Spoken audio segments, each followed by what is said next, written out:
everybody, it's Emmett again. I am here at the Solar Farm Summit 2025, and I walked past this booth and I was like, what did they do? So I met Mila and I met Nathan, and I was like, what do you do? So I'm going to start with Mila.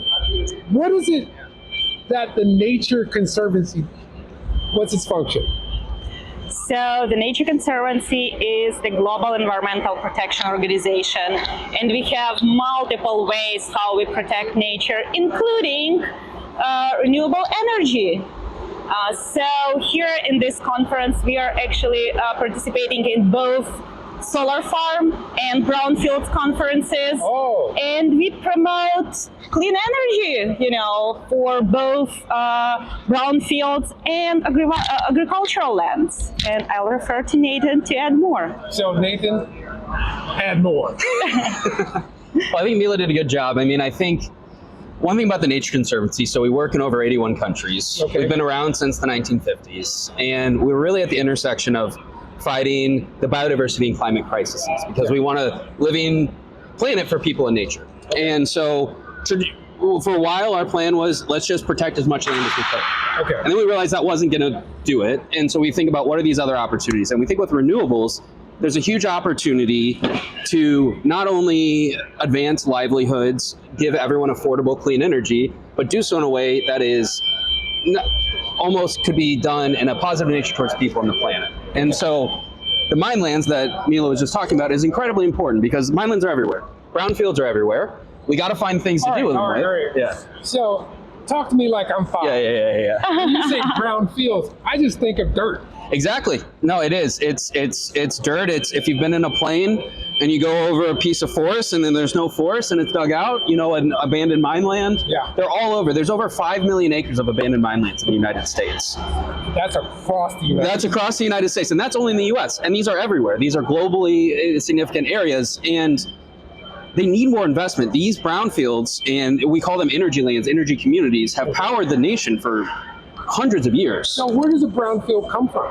So a brownfield can come from any levels of types of contaminants. Often we don't want to have brownfields. So I think that's one thing we need to recognize, is there's inherent inequity in development sometimes, and brownfields can come through And they're pollution. brown because nothing grows there. Exactly. And there we go. And there it is. Yeah. And so it's a term of art that a lot of things can be put under. Yeah. But what's most important is they're lands that have already been utilized, and we're trying to give them a second life. Okay.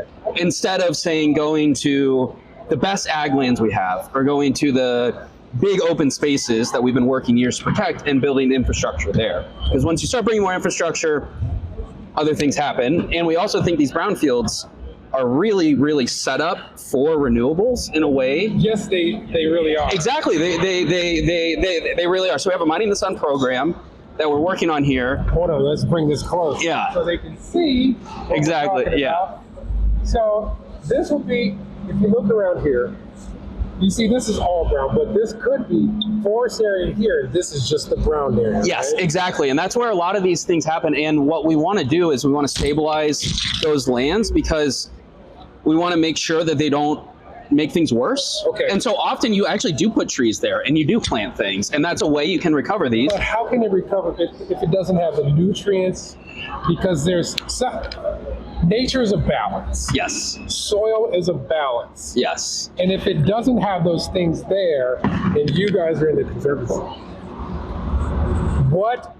how can you get it back to its productive state? You know what's nice about nature is you don't really have to do that much. Yeah. It'll come back. It's just time. Okay. It's time. And the nice thing about solar is these projects stay on for about 40 years. Yeah. They give you time. Okay.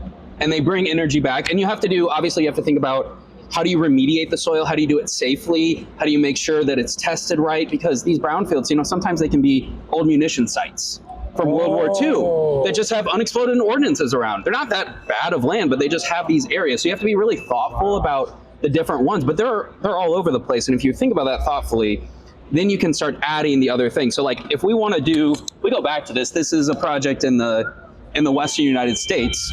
You don't see much green under here because this is more deserted landscape. Yeah. But in Kentucky, one of the projects we're working on, Starfire Solar, we are working to bring that vegetation back. It's 7,000 acres that host wild horses, posts Here, a bunch of bring it other closer. opportunity, and So you this see is the what we're greenery. referring to. Yeah. Here. And so you can totally bring nature back under these panels if you do it smartly, and then you're getting that same level of restoration that we've wanted to the whole time with these brownfields or landfills and stuff. Yeah. But then you're also adding energy production, which adds local tax benefits and revenue to these towns like Hazard, Kentucky, that's in eastern Kentucky that's not getting This investments. guy's passionate. Yeah. This guy is really passionate. What brought you to this? What made this your vocation in life?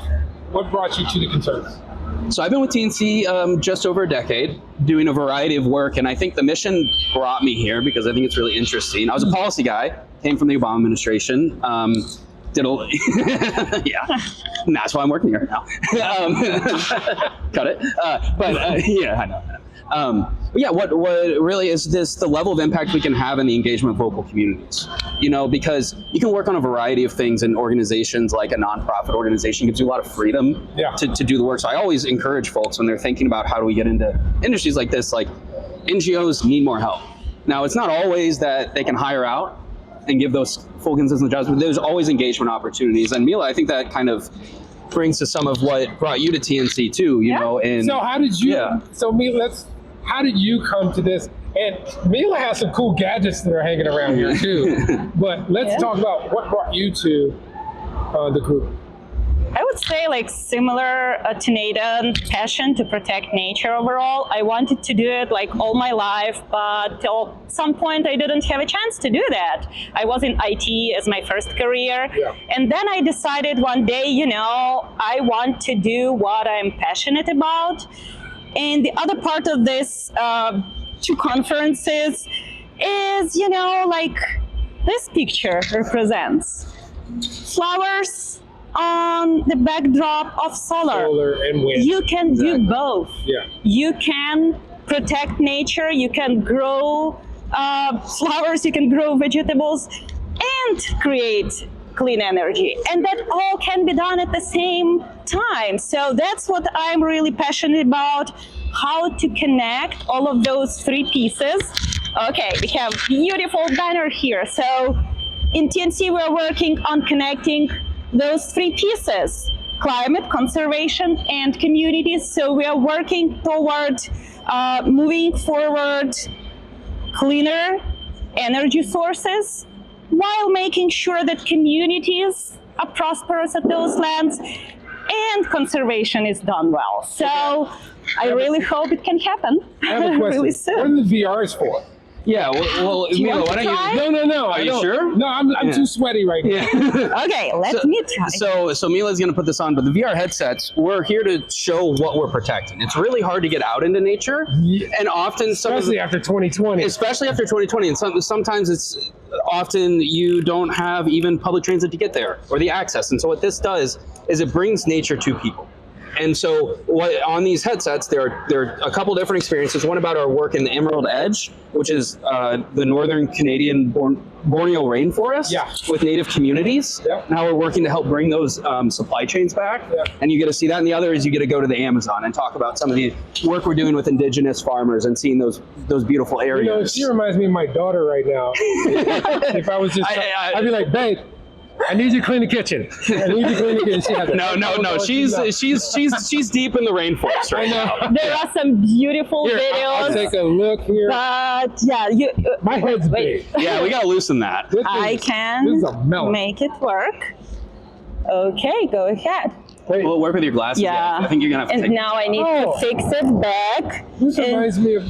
You the mountain? can. Yeah, is this a Android-based device? I think it is. Yeah. I Okay, had this so thing. use Yeah. this button Yeah. and this button. So if you can stare at one spot for a while and then like push that button, it will. Well, if you it turn to the disappeared. right, Hold on. turn my way. Hold on. Do you see something? I went back to the menu. Okay.